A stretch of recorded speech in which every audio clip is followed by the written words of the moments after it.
நாம் இதுவரை நேற்று வரை என்ன பார்த்தோம் என்றால், திருத்தந்தையின் பார்வையில் ஆபத்தான பாடல்கள் எவை என்று பார்த்து வந்தோம்.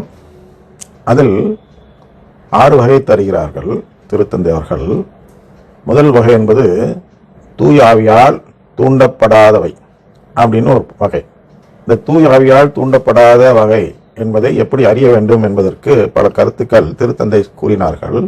அதில் சுருக்கமாக பார்ப்போம். ஆன்மீகமாக கேட்கும் பாடல்களாக இருந்தாலும் தெய்வீக பலப்படுத்துதல் இல்லாதவை. தெய்வீகனா அங்க எப்படி எடுத்துக்கலாம்னா தூய ஆவியின் பலப்படுத்துதல் இல்லாதவை. ஒரு பாடல் தூய ஆவியால் பாடப்பட வேண்டும், தூய ஆவியின் தூண்டுதலால் பாடப்பட வேண்டும். அப்ப அது அவர் திருத்தந்தை அவர்கள் பயன்படுத்தும் வார்த்தை என்பது anointed by the holy spirit என்ற ஒரு வார்த்தையை பயன்படுத்துகிறார்கள். அதை தமிழாக்கம் செய்யும் பொழுது அதை பலப்படுத்துதல், அபிஷேகம் என்று பொதுவாக எடுப்போம். அனாயிண்டிங்னா அபிஷேகம் என்பது குளிக்கிறது அல்ல, அபிஷேகம் என்பது பலப்படுத்துதல், அதான் அதனுடைய பொருள். ஆனால் தூயாவியால் பலப்படுத்தப்பட்ட பாடலாக இருக்க வேண்டும் என்றால் அது எதை பற்றி பேச வேண்டும் என்றால் பில்லியல் தத்திரை பற்றி பேச வேண்டும் என்று பார்த்தோம். அடுத்தது இயேசுவை பற்றிய வரிகள் அல்லது திருவிவிலிய வசனங்களை உள்ளடக்கி இருந்தால் அந்த பாடல் கடவுளால் தூண்டப்பட்டதாக எண்ணுவது தவறு அப்படின்னு திருத்தந்தை சொல்லியிருக்கிறார். நான் சொல்லவில்லை. திருவிழி வசனத்தை தானே பாடுகிறார்கள் என்று பலர் வாதாடுவார்கள் அல்லவா. ஒரு உதாரணத்துக்கு யாரிடம் செல்வோம் இறைவா என்று ஒரு பாடல் இருக்கிறது. அந்த பாடல் முழுவதும், அந்த பாடல் உடைய அந்த முதல் வார்த்தை முழுவதும் எங்கே வருகிறது என்றால் பேதுரு இயேசுவிடம் கூறுகிறார். யோவான் 6வது அதிகாரத்தில் 67, 68 போன்ற வசனங்களை வாசித்து பார்த்தோம் என்றால் அங்கே அந்த பேதுரு சொல்லும் வார்த்தையை வைத்து பாடல் பாடியிருக்கிறார். இப்போது நம்முடையவராக இல்லாத நமக்கு எதிராக இருப்பவராக இருக்கும் பெர்க்மான்ஸ் என்பவர். இது மாதிரியான பாடல்கள் அதை பற்றி திருத்தந்தை கூறுகிறார். இயேசுவை பற்றிய வரிகள் அல்லது திருவிவிலிய வாசகங்கள் உள்ளடக்கியதாக அந்த பாடல் கடவுளால் தூண்டப்பட்டதாக எண்ணுவது தவறு. வெறுமனே பைபிள் வசனம் இருக்கு, இல்லாட்டி இயேசுவை பற்றி பாடுது அப்படிங்கிறதுனாலே அது ஏற்புடைய பாடல் என்று எண்ணுவது தவறு அப்படின்னு சொல்றார்கள். இந்த அபாயகரமான தூண்டுதல் ஏராளமான விளைவுகளை ஏற்படுத்தியுள்ளது. இத என்ன சொல்றார்? அபாயகரமான, டேஞ்சரஸ் அப்படின்னு வார்த்தையை பயன்படுத்துகிறார். அப்கோர்ஸ் டேஞ்சரஸ் யாருக்குன்னா மீட்பை பத்தி கவலைப்படுறவங்களுக்கு டேஞ்சரஸ், அபாயகரம். மீட்பை பத்தி கவலைப்படாமல் இவ்வுலக தேவைகளை மட்டும் குறித்து கவலைப்படுபவர்களுக்கு அது அபாயகரமாக தோன்றாது. அவர் சொல்வது நல்ல கத்தோலிக்கர்கள், யாரு மீட்கப்பட வேண்டும், கடவுளால் தத்தெடுக்கப்பட வேண்டும் என்று எண்ணுவோராக இருக்கும் கத்தோலிக்கர். கத்தோலிக்கர்லே வேற பிரிவும் இருக்கிறது. அதாவது தத்தெடுக்கப்பட வேண்டும் என்று எண்ணாமல் அன்றாட தேவைகளை பூர்த்தி செய்யும் கடவுள் தான் எனக்கு வேண்டும் என்று சொல்லி அருங்குடை இயக்கத்துக்கு ஓடக்கூடியவர்கள் இருக்கிறார்கள். அது பார்த்தோம் அல்ல. அதான் இந்த அபாயகரமான தூண்டுதல் ஏராளமான விளைவுகளை ஏற்படுத்தியுள்ளது அப்படிங்கிறார். அப்புறம் பல கிறிஸ்தவர்கள் பாடும் பாடல்கள் எந்த ஒரு ஆவியினால் நிறைந்த சக்தியையும் கொண்டிருக்கவில்லை அப்படின்னு ஒரு கருத்து சொல்றார். அந்த பல கிறிஸ்தவர்கள் அப்படிங்கிறது தான் அந்த அருங்குடை இயக்கத்தினர்கள் பாடும் பாடல்கள் எந்த ஒரு ஆவியினால் நிறைந்த சக்தியும், எந்த ஒரு ஆவியினாலும் நிறைந்த சக்தியும் கொண்டிருக்கவில்லை அப்படிலாம் பாடுறாங்க.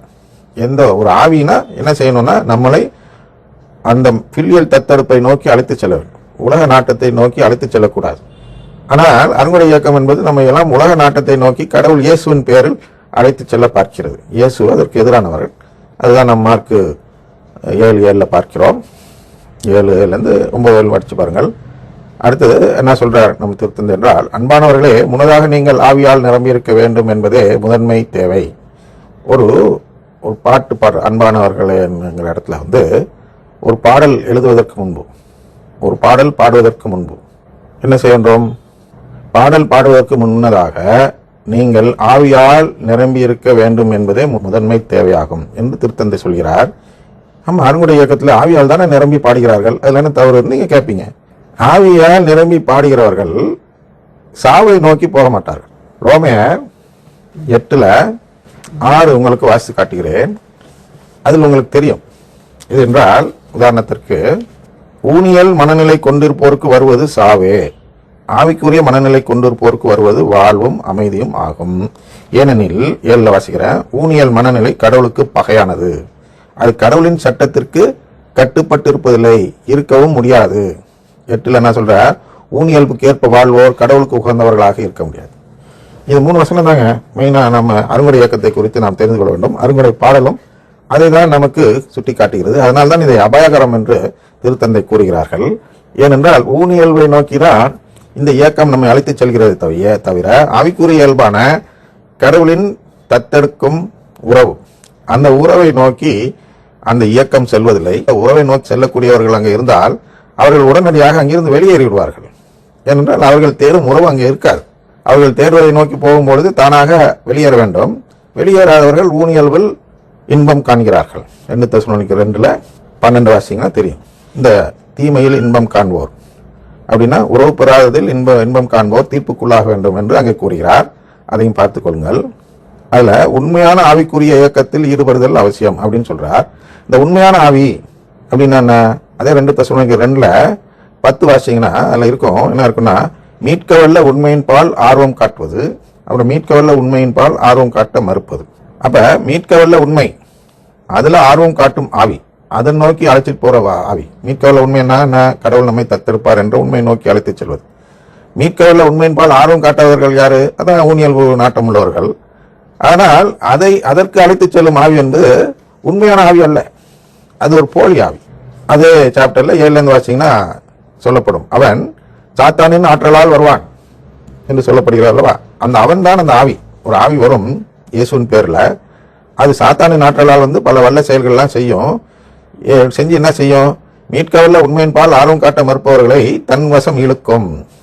அப்ப 11 பார்த்தீங்கன்னா அதுல தெளிவா என்ன சொல்லப்படுகிறது என்றால், இவ்வாறு பொய்யானதை அவர்கள் நம்பும் வண்ணம் கடவுள் அவர்களை வஞ்சகாற்றலுக்கு உட்படுத்தினார் என்று. அங்கே கடவுள் வஞ்சகாற்றலுக்கு ஏன் மனிதர்களை உட்படுத்தினார்? ஏன் கடவுள் அப்படின்னா, கடவுள் ஏன் இந்த அருங்குடை இயக்கத்தை கத்தோலிக்க திருச்சபையில் தொடங்க அனுமதித்தார்? ஏன்னா நிறைய கத்தோலிக்கர்கள் இதை அபாயகரமாக உணராமல் அவர்கள் ஊனியல்பு நாட்டமுடையவர்களாக இருக்கிறார்கள். அவர்களுக்கென்று ஒரு ஆவியை கடவுள் அனுப்புகிறார், பொய்யான ஆவியை. பொய்யானதை அவர்கள் நம்ப மாட்டோம். பொய்யான ஒரு ஆவியின் ஆற்றலை அனுப்பி, வஞ்சக ஆற்றல் என்று சொல்லப்படுகிறார் அல்லவா, அனுப்பி மக்களை எல்லாம் தன்வசம் ஈர்க்க வைக்கிறார் கடவுள். தன்வசம் என்றால் சாத்தானின் வசம் ஈர்க்க வைக்கிறார் கடவுள் என்று 2 தெசலோனிக்கர் 2:11 கூறுகிறது. அதுதான் இங்கே திருத்தந்தையும் வேறு விதமாக கூறுகிறார். உண்மையான ஆவிக்குரிய இயக்கத்தில் ஈடுபடுதல் அவசியம், போலியான ஆவிக்குரிய இயக்கத்தில் நாம் ஈடுபடக்கூடாது. இந்த பாட்டு, அதுவும் பாட்டு தான். அதான் நுமாட்டிகோஸ் அப்படின்னு ஒரு எபிரிய சொல் இருக்கிறது. அதுதான் அங்கே திருவிழியத்தில் சொல்லப்பட்டிருக்கும் வார்த்தை. அதை சுட்டிக்காட்டி திருத்தந்தை என்ன கூறுகிறார்கள் என்றால், நுமாட்டிகோஸ் என்பது பரிசுத்த ஆவியால் நிர்ணயிக்கப்படுவது என்று அர்த்தம். அப்படின்னா பரிசுத்த ஆவினா தூய ஆவியால் நிர்ணயிக்கப்படுவது. அப்ப இந்த இயக்கம் தூய ஆவியால் நிர்ணயிக்கப்பட்டது அல்ல, இந்த பாடல் தூய ஆவியால் நிர்ணயிக்கப்பட்டது அல்ல. காரணம் அது வேறு நம்பிக்கை, கத்தோலிக்க நம்பிக்கைக்கு எதிரான நம்பிக்கை கொண்டதாக இருக்கிறது. அதான் என்ன சொல்றாருன்னா, இது நேரடியாக கடவுளுடைய ஆவியிலிருந்து வருவது என்று பொருள். நேரடியாக கடவுளுடைய ஆவியிலிருந்து வந்தால்தான் அந்த பாடல் பாடப்படலாம். அடுத்து சொல்றார், இன்றைய சில இயக்கங்கள் உலகியலான, இங்க இயக்கங்கள் நான் சொல்லும் போதெல்லாம் நீங்க அங்க பாடல்கள் என்று வைத்தும் பார்க்க வேண்டும். அவர் என்ன சொல்றாருன்னா, ஒரு பாடலே எவ்வளவு பெரிய ஆபத்தை உண்டு பண்ணுது அப்படின்னு சொல்றார். அதனால அங்க நாம் இயக்கங்கள் என்று சொல்கிறோம். ஏனென்றால் பாடலை விட பெரிய விஷயம் இயக்கம். ஒரு இயக்கமே இந்த செயலை செய்து கொண்டிருக்கிறது. இயக்கம்னா மக்கள் கூட்டம். இன்றைய சில இயக்கங்கள், மக்கள் கூட்டங்கள், அதாவது அந்த இயக்கம் பாடும் பாடல்கள் அப்படிலாம் வச்சுங்க, உலகியலான எதிர்கத்தோலிக்க விசுவாச செயல்பாடுகளில் ஒரே முறைகளை பயன்படுத்தி உருவாக்கப்படுகிறது. பாருங்க, எதிர் உலகியலான உலகத்தார் கடைபிடிக்கும், அதாவது மனித மரபு கடைபிடிக்கும் அப்படின்னு வச்சுங்க. மார்க்கு 7:7-9 சொல்லப்படுற அந்த மனித மரபு, அந்த மனித மரபுடைய விசுவாசம், அந்த விசுவாசத்தின் அடிப்படையில் செயல்பாடுகள் இருக்கின்றன அல்லவா, அந்த செயல்பாடுகளின் ஒரே முறைகளை பயன்படுத்தி உருவாக்கப்படுகின்றன. அப்படின்னா கத்தோலிக்க முறை என்பது வேறு, உலகத்தார் முறை என்பது வேறு. மனித மரபு என்பது இயேசுக்கு எதிரானது. அந்த மனித மரபு சொன்ன போதனை அடிப்படையில் எழுதப்பட்ட பாடல்களோ, அதன்படி இயங்கும் இயக்கங்களோ, அது அருங்குடைய இயக்கம், அந்த ஊனியல்பு நாட்டம் என்பது மனித மரபு சொல்லிக் கொடுக்கும் கோட்பாடு என்பதால், அந்த கோட்பாடுகளாக மனித மரபு கோட்பாடுகளுக்காக பாடுபடும் இயக்கம்தான் எதை பார்க்கிறோம் என்றால் அருங்குடைய இயக்கம் என்று பார்க்கிறோம். அடுத்து என்ன சொல்கிறார் என்றால், உண்மையான ஆவிக்குரிய, உண்மையான ஆவினா உங்களுக்கு புரிஞ்சிருக்கணும் நேரம், கடவுளின் தத்தெடுப்பை நோக்கி அழைத்து செல்லும் ஆவிக்குரிய அனுபவங்களை ஏற்படுத்துவதற்கு பதிலாக உணர்வுகளுக்கே பதிலளிக்க உருவாக்கப்படுகின்றன. இந்த பாடல்லாம், இந்த இயக்கம்லாம் மனிதனுடைய உணர்வு. பாருங்க, இதுக்கு ஒரு இடம் நேரம் தந்தீர்கள் என்றால் சொல்கிறேன், அல்லது நாளை பார்ப்போம், நேரமாகிவிட்டதால்.